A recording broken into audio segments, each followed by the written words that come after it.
special number.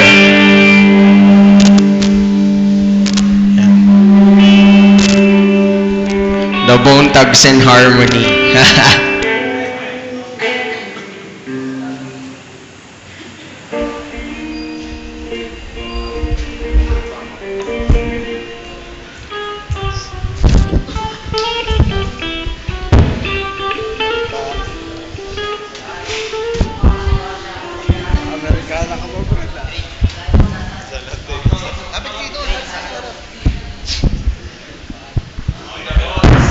Sound check.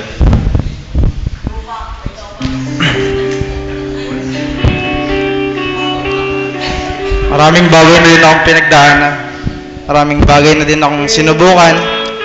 Pero isang bagay lang yung natandaan ko sa buhay ko eh. Yung binago niya ako. Binigyan ng kulay yung buhay ko. Ako, katulad ng preaching kanina, may mga bagay ako na di pa binibigay sa Panginoon. Pero,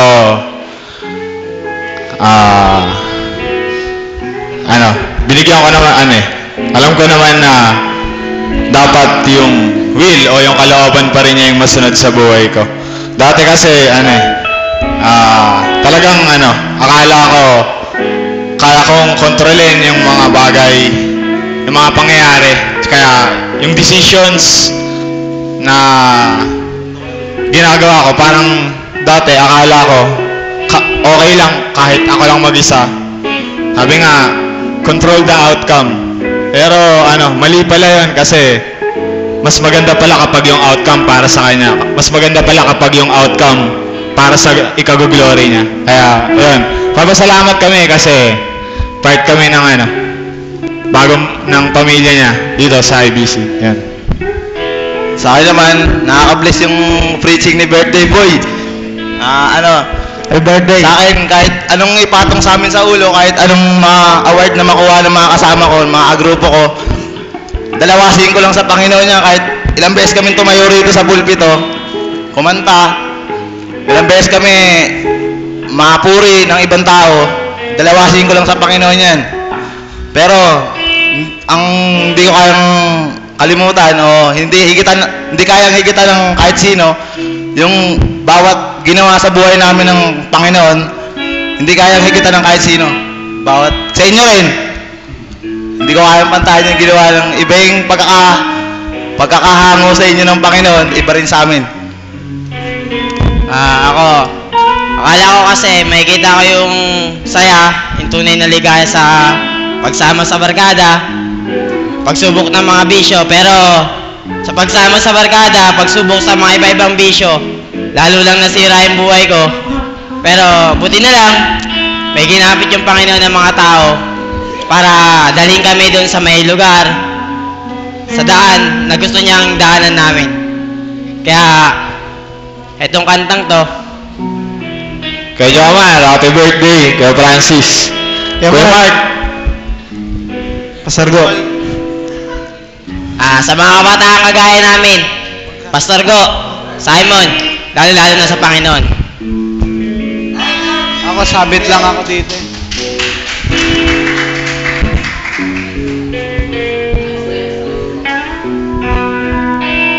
Binigyang kulay itong buhay, pinawi mo ang takot at ang lumbay, minahal mo ng tapat kahit di karapat-dapat ang tulad ko, O Diyos.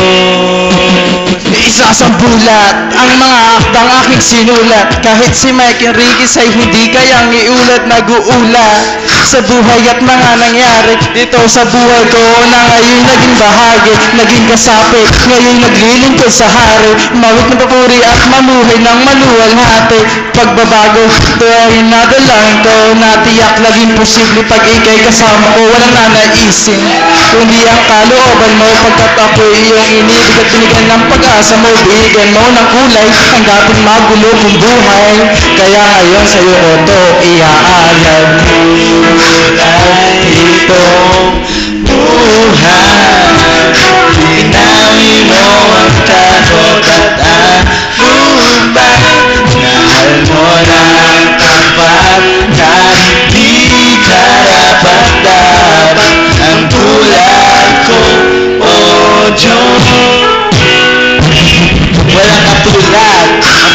sa iyo'y nabuhat. Mga kasalanan ko kasama sa krus na iyong binuhat. Namulat ang puso't isip dahil sa'yo.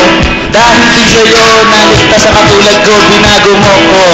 Kasama rin ang pamilya ko. Hindi mo rin kinalimutan ni isang kasama ko, niligtas mo ko. Sa lugar ng kawalan, kaya ang kalagayan ay biglang gumagaan. Iningatan, inagaan, at iyong binayaan. Di ko malilimutan ang araw ng kalayaan. Sumpakan, sapakan, at mga rambulan. Nang tinanggap kita, akin ang nilubay at pinanghawakan. Ang iyong pangakong iniiwan, inukit sa isipan upang di masakluban ng kadiliman. Nadala ni Satan, pagkat sa aking sarili, eto na pupuntahan. Huwag kang kabahan, kaibigan, kasi di ka na iiwan. Mapunta ka man sa unahan, o maging sa hulihan. Basta't di lamang tandaan, lagi mo siya paglingkuran.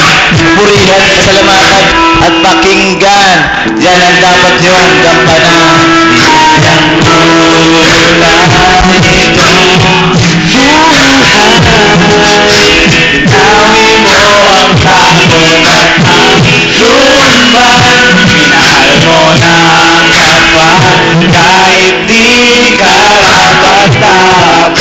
Ang tulad ko, oh Diyos.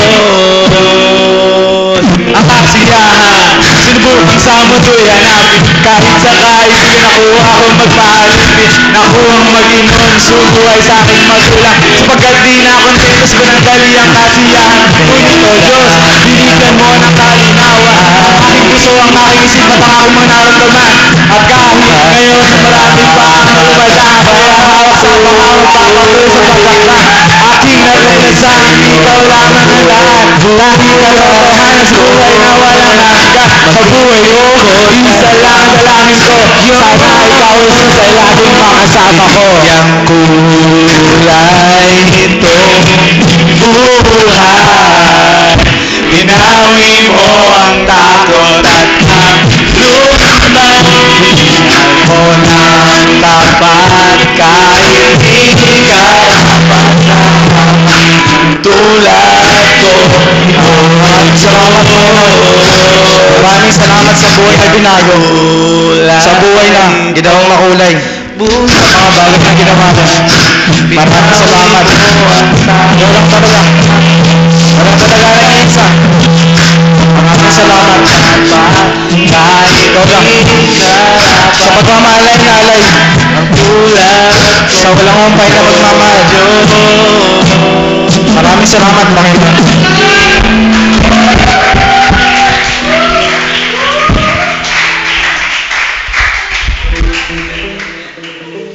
Malupit ano? Kaya niyo yun? Napapakasaw na ako kanina eh. Yan.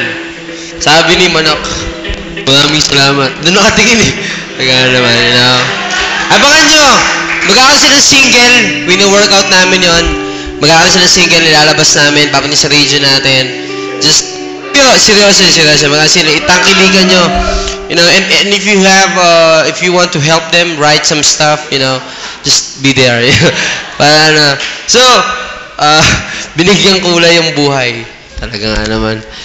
Yung isa lang mukhang bangkay, napansin nyo. Kulang ng kataol eh. Pero, they were great.